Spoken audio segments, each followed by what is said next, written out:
스페인의 한 아버지와 10대 아들이 갈등을 겪다가 아들이 집에서 뛰쳐나갔습니다. 아버지는 아들을 찾아 나서기 시작했고 수도 마드리드의 한 신문사에 가서 아들을 찾는 광고를 냈습니다. 광고의 내용은 이렇습니다. 사랑하는 파코, 정오의 신문사 정문 앞에서 만나자. 아버지가 모든 것을 용서한다. 사랑한다, 아버지. 다음 날 정오 신문사 앞에는 800명의 파코가 나타났다고 합니다. 그들 모두가 아버지의 용서와 사랑을 기다리고 있던 아들이었던 것입니다. 많은 사람들이 상처 속에 살아나며 치유받지 못한 채 마음속에 미움과 분노, 상처를 안고 살아갑니다. 요셉은 가장 많은 상처를 받고 자랐음에도 가장 건강한 인생, 승리한 인생을 살았던 인물입니다. 그 중심에는 요셉의 용서가 있었습니다. 용서로 상처를 넘어설 수 있었기 때문입니다. 요셉의 인생을 잘 표현한 것은 아버지 야곱의 유언에 잘 나타나 있습니다. 창세기 49장 22절에서 24절의 말씀을 개정 번역으로 제가 읽어보겠습니다. 요셉은 무성한 가지 곧 샘 곁에 무성한 가지라 그 가지가 담을 넘었도다. 활 쏘는 자가 그를 학대하며 적개심을 가지고 그를 쏘았으나 요셉의 활은 도리어 굳세며 그의 팔은 힘이 있으니 이는 야곱의 전능자 이스라엘의 반석인 목자의 손을 힘입음이라. 야곱을 통해 주신 이 하나님의 말씀입니다. 야곱의 유언입니다. 그 속에 요셉의 인생이 너무 잘 묘사되어 있는 것은 무성한 가지 같은데 담을 뛰어넘는 가지다. 형들의 미움이라는 담, 종살이라는 담, 억울한 죄수로서의 감옥살이라는 담, 모든 것을 뛰어넘는 가지와 같은 인생. 그리고 미움의 적개심의 화살을 맞았지만 도리어 요셉의 활은 복수의 활이 쏘아지지 않고 그대로 있으며 그가 그렇게 강건할 수 있었던 것은 전능하신 하나님, 그의 목자 되신 하나님을 힘입었기 때문이다, 그런 말씀이죠. 그는 형들로부터 많은 미움의 화살, 억울한 누명의 화살을 받았지만 그는 복수의 화살을 쏘지 않고 이겼던 이유가 무엇일까? 그것은 전능하신 하나님의 능력을 힘입었기 때문이다. 그것은 복수를 하나님 앞에 맡겼기 때문이라는 것이죠. 요셉이 상처를 넘어 담을 넘을 수 있었던 것은 용서의 힘이었습니다. 오늘 본문은 이제 창세기 마지막을 끝맺는 내용입니다. 요셉의 용서로 창세기가 마무리되고 있습니다. 형들을 만나 용서하는 장면이 반복되고 있습니다.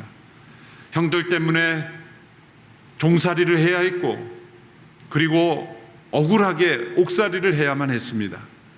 형들을 다시 만날 때 요셉은 애굽의 총리가 되어 있었습니다. 당시의 애굽의 총리 요셉의 위치는 단순한 총리가 아닙니다. 기근을 예견한 덕에 애굽은 그 당시에 모든 식량의 유일한 창고였습니다. 요셉의 한마디면 수많은 사람들의 생사를 가를 수 있는 그런 막강한 권력을 가진 사람이었습니다. 그러한 사람이 자신을 미워하고 종으로 팔고 죽이려 했던 형들을 복수하지 않고 용서했다는 것이죠. 요셉의 용서는 이제 내가 힘 있는 자가 되었으니 까짓거 용서해 주지 라고 쉽게 이루어진 용서가 아닙니다. 요셉의 용서는 매우 고통스러운 용서였습니다. 그 증거가 두 가지 나오죠. 첫째는 형들을 만나 용서한다고 말하기 전에 밖으로 나가서 통곡하며 울었다고 기록이 되어 있습니다. 얼마나 큰 소리로 울었냐면 바로의 궁정에까지 그 소리가 들릴 정도로 큰 소리로 울었다는 겁니다. 이 통곡의 울음은 무엇을 의미합니까? 요셉의 마음속에 그동안 억눌려 있던 형들에 대한 미움, 받았던 상처, 아픔, 그 모든 것이 터져 나오는 눈물이었던 것입니다. 고통이 눈물이 되어 터져 나오는 것입니다. 쉽게 용서가 된 것이 아니라는 것입니다. 두 번째는 요셉이 총리가 된 이후에 7년 정도 되었을 때의 일이니 7년 동안은 아무것도 하지 않고 그대로 있었다는 겁니다. 그 이전에 13년 동안 종으로 팔려와서 지내왔죠. 종살이 할 때, 옥살이 할 때는 그가 아무것도 할 수 없는 능력을 가지지 않았기 때문에 아무것도 할 수 없었죠. 그러나 총리가 되었다면, 총리가 된 직후에 복수하려고 했으면 얼마든지 바로 형들을 소환하거나 가족들을 찾을 수 있는 권력이 있었음에도 불구하고 요셉이 7년을 아무것도 하지 않았던 것은 잊어버려서가 아닙니다. 일이 너무 바빠서 못해서가 아닙니다. 이 7년은 하나님 앞에 씨름하는 기간이었던 것입니다. 형들을 어떻게 할 것인가? 복수할 것인가? 용서할 것인가? 이 기간 동안에 요셉은 하나님과 씨름하였고 용서하기로 결단했고, 또 그 과정 속에 하나님께서 요셉의 감정까지도 다 치유해 주시고, 결단의 용서뿐만 아니라 감정의 용서까지 할 수 있는 이 7년의 기간을 요셉은 하나님과 보냈고, 하나님의 때에 이제 형들이 찾아옴으로 그 용서가 이루어진 것입니다. 요셉은 단순한 감정적 용서만이 아닙니다. 자신의 불행했던 과거를 통해, 형들의 과오를 통해 하나님께서 합력하여 선을 이루신 것을 그는 깨달은 지혜로운 용서였습니다. 5절에서 8절의 말씀을 보십시오. 제가 한번 읽어보겠습니다. 하지만 형님들이 저를 이곳에 팔았다고 해서 근심하거나 자책하지 마십시오. 이는 하나님께서 생명을 구하시려고 저를 형님들보다 먼저 여기로 보내신 것이기 때문입니다. 2년 동안 이 땅에 흉년이 들었지만 앞으로도 5년 동안 밭을 갈지도 못하고 추수도 하지 못합니다. 그러나 이 땅에서 형님들의 자손들을 보존하시고 큰 구원을 베푸셔서 형님들의 목숨을 살리시려고 하나님께서 미리 저를 보내신 것입니다. 그러므로 저를 여기에 보내신 분은 형님들이 아니라 하나님이십니다. 하나님께서 저를 바로의 아버지와 그의 온 집의 주인과 이집트 온 땅의 통치자로 삼으셨습니다. 반복되는 것은 하나님께서 생명을 구하시려고 저를 먼저 여기로 보내신 것입니다. 자신의 불행한 고난 이면에 하나님의 선하신 섭리가 있었다는 것을 깨달은 것입니다. 형들의 미움과 행동이 하나님이 나를 만들어 가시는 과정, 결국 자신이 이 과정을 통해 총리가 되고, 그리고 결국 17세에 하나님이 주신 꿈이 이루어지는 과정이었다는 것을 깨달았습니다. 그래서 요셉의 용서는 하나님의 섭리를 깨달은 용서인 것입니다. 그렇다고 해서 형들의 잘못이 그냥 눈 감아지는 것은 아닙니다. 용서란 잘못을 눈 감아주는 것이 아닙니다. 그냥 잊어버리는 것도 아닙니다. 요셉은 분명하게 형들의 잘못을 지적합니다. 형님들이 나를 이집트에 팔아버렸습니다. 저를 해치려고 악을 행했습니다. 이렇게 용서란 가해자가 행한 잘못을 명확하게 직시하는 것입니다.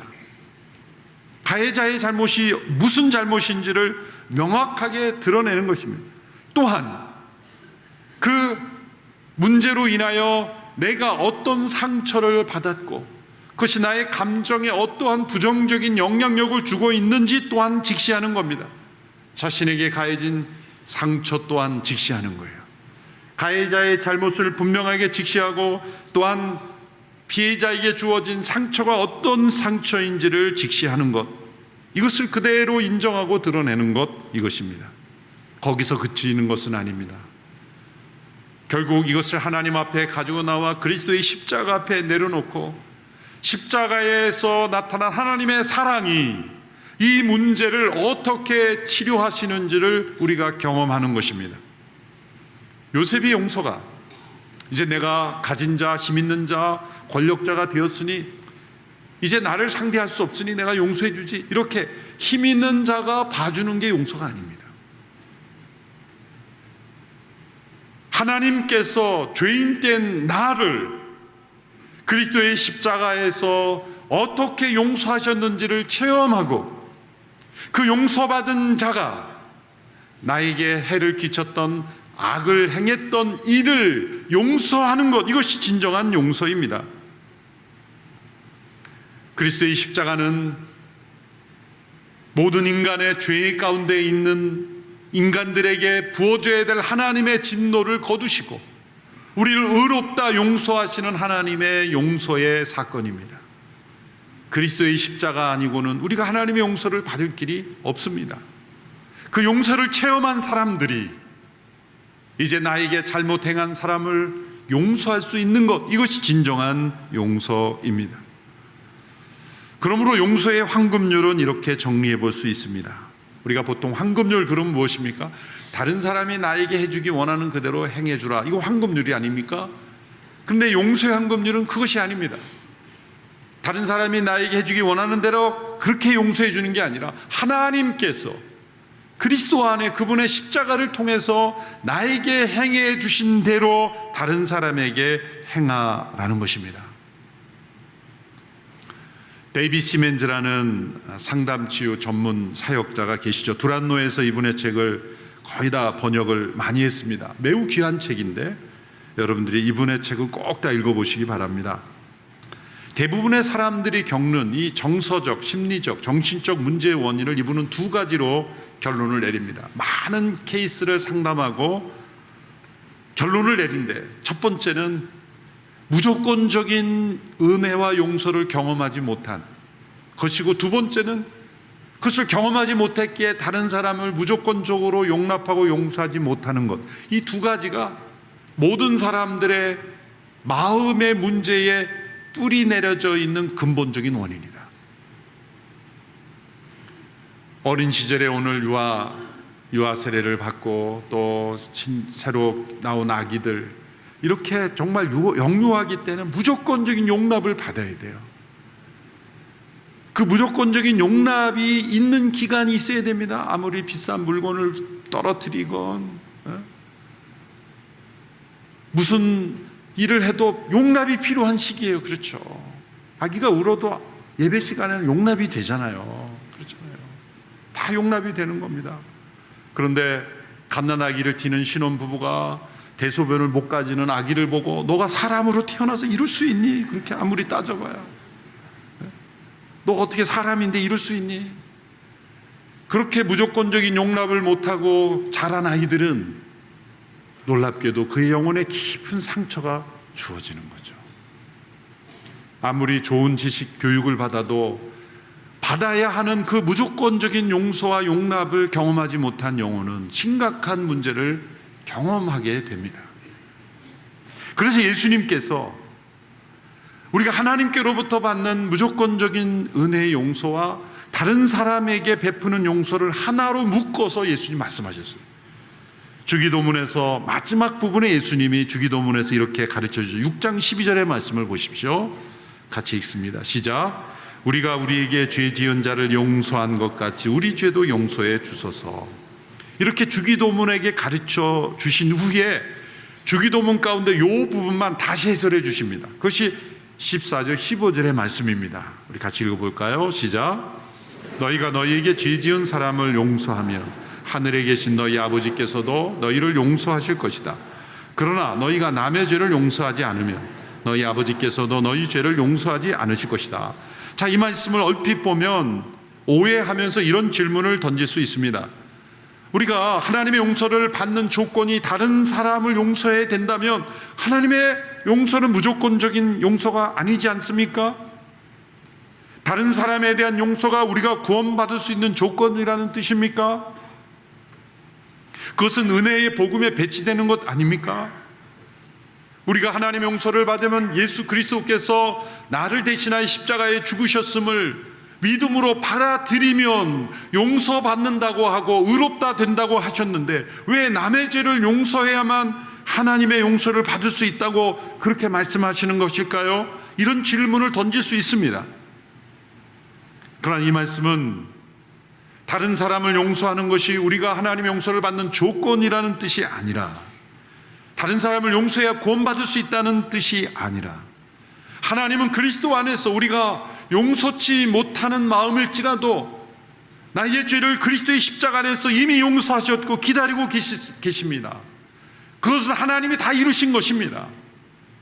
그런데 문제는 믿는다고는 하지만 마음 깊이 그 하나님의 무조건적인 용서를 과연 믿느냐, 그리고 그 믿음을 체험으로 누리느냐는 별개의 문제인 것입니다.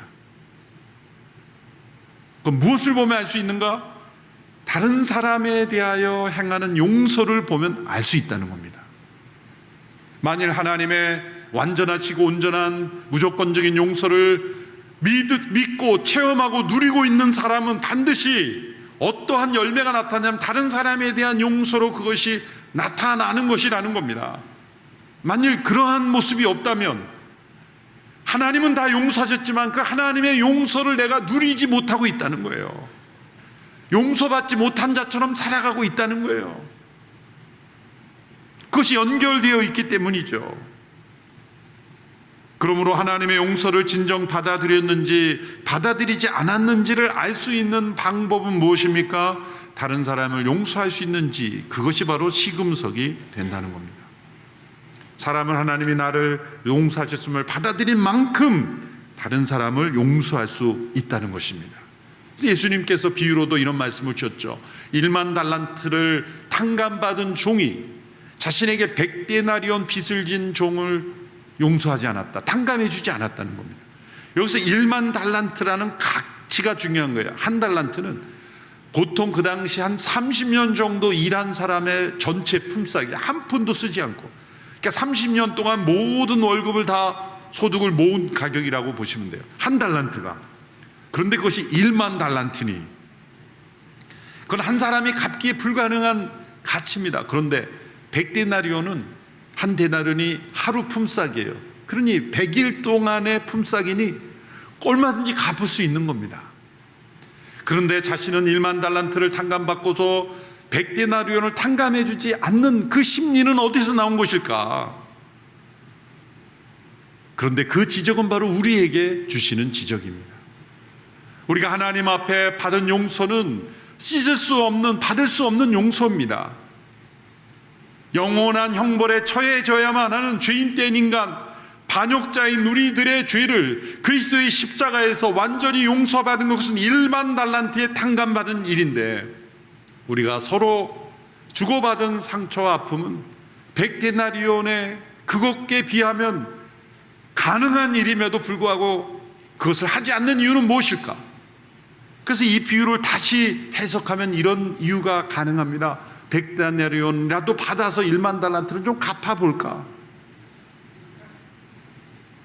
1만 달란트를 탕감했던 걸 진짜 믿었다면 그 마음은 나도 그런 탕감을 받았는데 당신도 탕감해 주겠다라는 마음이 생겼을 텐데, 이 사람이 그런 마음이 없다는 것은 자신이 받은 용서를 믿고 있지 않았다는 증거일 수도 있다는 거예요. 하나님은 우리 모두에게 그리스도의 십자가 안에서 우리를 1만 달란트 빚을 완전히 탕감해 주신 용서를 이미 우리에게 주셨습니다. 그런데 진짜 그걸 누리는 것은 우리가 다른 이를 용서하면서 하나님의 그 무한하신 은혜와 사랑을 체험해 가는 것입니다. 이런 말이 있습니다. 살인을 할 때 인간은 짐승같이 되고, 심판을 할 때 인간처럼 되고, 용서를 할 때 하나님처럼 된다. 살인은 인간이 아니기 때문에 짐승보다 못한 것이죠. 심판과 정죄와 판단은 그냥 보통 인간의 마음속에 있는 그런 본능을 따르는 겁니다. 모든 사람들의 마음속에는 이 가인의 복수심이 살아있어요. 여러분, 드라마나 영화를 보면 가장 오래 끌고 가는 그러한 드라마는요, 복수극입니다. 복수극이에요. 역경을 이긴다든지 뭐 그런 스토리도 있지만, 사람들이 흥미진진하게 끌려가는 건 뭐냐면 큰 고통을 받는 사람이 복수를 해나가는 장면이에요. 그런데 만일 큰 상처를 받은 사람이 1회 때 상처를 받고 2회 때 용서해버리잖아요. 그건 드라마 끝난 거예요. 이제 문 내려야 돼요. 더 이상 사람들이 보지 않아요. 이 복수를 계속하면 사람들이 그 정도 해서 안 되지, 더 해야지. 그렇게 사람들의 마음속에 복수의 공감대를 얻는 게 세상의 문화 콘텐츠죠. 인간처럼 사는 겁니다. 그런데 우리가 용서할 때 하나님처럼 되는 것입니다. 하나님의 자녀답게 되는 것입니다. 하나님의 뜻대로 사는 것입니다. 그러므로 용서는 무엇보다 자기 자신을 위한 것입니다. 용서하지 않을 때 우리 자신을 감옥에 가두는 것입니다. 가해자가 변화되느냐 안 되느냐, 그건 두 번째의 문제입니다. 내가 용서한들 저 사람이 안 변할 텐데요. 그건 하나님의 영역이고 내가 용서할 때 내 자신이 자유롭게 되는 겁니다. 여러분, 요셉이 형들에게 용서했을 때 자유를 얻은 것은 형들이 아니라 자기 자신이 먼저 자유를 얻은 거예요. 뒷부분에 보시면 형들은 믿지 못했죠, 용서를. 용서는 아주 힘든 일입니다. 그러나 용서하지 않는 것은 더 힘든 일입니다. 용서보다 더 어려운 한 가지가 용서하지 않는 것입니다. 왜냐하면 그 마음속에 있는 복수심, 미움, 분노, 이런 것이 점점 가만히 있지 않습니다. 자랍니다. 미움도 자라고 분노도 자라고 자랍니다. 용서로 계속해서 끊어가지 않으면 그 미움과 분노는 점점 커지면서 위험한 것은 사단의 공격을 받고 때로는 귀신 들리는 일도 있습니다. 저는 어린 시절부터 교회 안에서 제가 아는 그런 분들 가운데 귀신 들린 케이스를 몇 번 봤어요. 우리 중고등부 때 신앙생활했던 그런 몇 년 선배도 귀신 들려서 우리 전도사님과 같이 귀신 쫓으러 그 집에 간 적도 있어요. 지금도 그 장면이 생생한데, 공통점이 뭐냐면은 미움이 가득한 사람, 아버지에 대한 미움, 어머니에 대한 미움, 이게 미움이 가득한 사람을 사단이 공격하고 악한 영이 공격함으로 귀신 들리는 겁니다. 그래서 귀신을 쫓아내면 그 미움이 터져나오고, 소리 지르면서 미움이 터져나오고 결국은 용서가 터져나오는 거예요. 여러분, 용서는 나 자신을 위한 것이기도 합니다. 나의 영혼이 미움의 감옥에 붙잡혀서 사단의 통로가 되지 않게 하려면 빨리 자유케 풀어줘야 되는 것이죠. 조지 오버트라는 분이 귀한 말을 남겼습니다. 다른 사람을 용서하지 않는 것은 자기 자신도 건너야만 하는 다리를 무너뜨리는 것과 같다. 용서하는 것도 어려운 일이지만 용서를 믿는 것도 어려운 일입니다. 50장의 이야기는 이제 야곱이 죽었습니다. 17년 후가 되어 야곱이 죽었어요. 형들이 염려가 됩니다. 그 요셉에게 전가를 보내서 요청하는 겁니다. 형들은 아버지 야곱을 봐서 자신들을 용서했다고 생각한 거예요. 그래서 이렇게 말합니다. 16절 17절에 전가를 보내서 아우님의 아버지께서 돌아가시기 전에 이런 지시를 하셨습니다. 정말 간절히 부탁한다. 비록 내 형제들이 내게 악을 행했어도 너는 내 형제들의 죄와 허물을 다 용서해 주어라. 그러므로 아우님, 저희의 죄를 용서해 주십시오. 이렇게 간청한 거예요. 근데 요셉이 이 말을 듣고 울었다 그래요. 왜 울었을까요? 첫째로 어이없어서 울었을 겁니다. 왜냐하면 아버지 야곱이 부탁을 하려면 자신에게 했겠지 형들에게 했겠어요? 이 말을 보면 얼마나 어이가 없겠어요. 얼마나 다급했으면.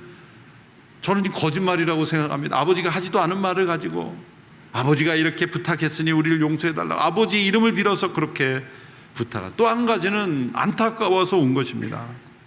자신이 베푼 용서를 믿지 못하고 계속 의심하고 죄책감 가운데 있는 형들을 안타까워 온 것입니다. 그래서 다시 요셉이 이렇게 용서를 선언합니다. 19절 20절은 같이 읽습니다. 시작. 요셉이 형제들에게 말했습니다. 두려워하지 마십시오. 제가 하나님을 대신하겠습니까? 형님들은 저를 해치려고 악을 꾀했지만 하나님은 지금 보시는 것처럼 그것을 선하게 바꾸셔서 오늘날 많은 사람들의 생명을 구하셨습니다. 악을 선으로 바꾸는 통로가 요셉의 용서였다는 것입니다. 모든 것을 합력하여 선을 이루시는 하나님의 통로가 될 수 있는 길, 그것이 용서입니다. 내가 만일 나에게 악을 행하고 잘못했던 사람을 용서할 때 놀랍게도 분명히 악한 행동이었지만 용서로 그것을 끊고 나갈 때는 하나님의 선한 섭리의 통로가 되어서 악이 선으로 바뀌는 일이 될 겁니다. 여러분, 이 세상에 악이 얼마나 많습니까? 악한 자들의 화살이 얼마나 많이 날라옵니까? 그것을 동일한 악으로 복수의 화살로 같이 쏘아대기 시작하면 우리는 만신창이가 될 겁니다. 그러나 요셉의 활이 당겨지지 않고 힘이 있는 상태로 존재했던 것은 용서를 통해 악을 선으로 바꾸었으니 악이 많으면 많을수록, 악한 자가 달려들면 달려들수록 더 하나님의 선한 역사가 나를 통해 나타난 것, 그것이 요셉의 인생의 비결입니다. 저도 사실 이렇게 설교는 하지만 그것을 많이 체험하지 못했기에 아, 요셉의 이런 용서가 어떻게 가능할 것인가? 정말 놀라운 용서입니다. 그러나 이 용서를 우리가 할 수 있다면 우리를 통해 악이 선으로 바뀌는 놀라운 역사가 일어나게 될 줄로 믿습니다. 기도하겠습니다. 이 시간엔 잠시 눈을 감고 마음으로 기도하겠습니다. 오늘 이 말씀을 듣는 가운데 머릿속에 떠오르는 누군가가 있다면 바로 나의 용서가 필요한 사람입니다. 해야 된다라고는 생각했지만 묵혀두었던 것, 도저히 용서할 수 없다고 생각했던 누군가에 향해서 요셉이 형들을 용서함으로 악을 선으로 바꾸었던 것처럼 하나님, 오늘 바로 이 시간 저희 용서를 통해 하나님의 선한 역사가 이루어지기를 원합니다. 마음으로 용서하시고 또한 성령님께서 임하시면 감정적으로도 온전히 용서가 되는 날이 오게 되기를 원합니다. 우리 함께 조용히 마음으로 잠시 기도하며 나가겠습니다. 아버지,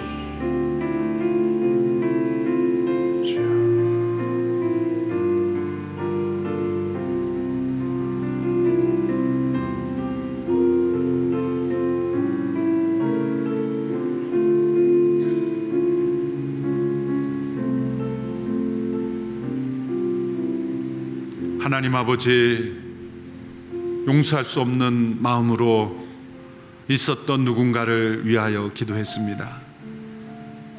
나 자신이 감옥에서 자유케 되는 일이 있게 되기를 원합니다. 요셉의 용서의 능력을 보았습니다.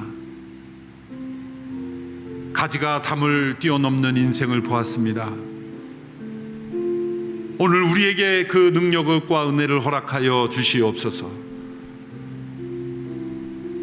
우리 안에 있는 복수심으로 살아가는 인생이 되지 아니하고 성령의 인도하심을 따라 용서로 승리하는 인생이 다 되게 하여 주시옵소서.